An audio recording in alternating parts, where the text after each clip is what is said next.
केरला के घने बरसाती जंगल में, जहां रबड़ के दरख्तों के बीच रात भीगी सांस लेती थी, रोथ ने एक ऐसी कराह सुनी जो ना इंसान की थी ना जानवर की। लालटेन लिए वो बरामदे में आई तो बारिश में भीगा एक सियाह भेड़िया सुनहरी आंखों के साथ उसके सामने झुका बैठा था। अगली सुबह वही भेड़िया एक जवान अंग्रेजी अफसर एथन की शक्ल में मिला, एक आदमी जो 1942 की एक ओजा की लानत से रात को भेड़िया बन जाता था और जिसकी निजात सिर्फ एक औरत की अपनी मर्जी की पहली चुम्बनी में छुपी थी।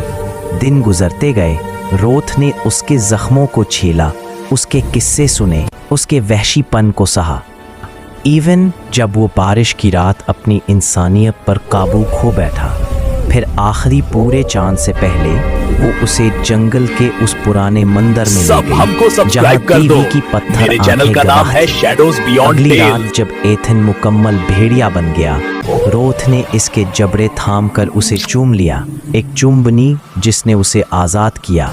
मगर कीमत ये हुई कि रोथ की आंखें सुनहरी हो गई, दांत नोकीले और रूह भेड़िए की।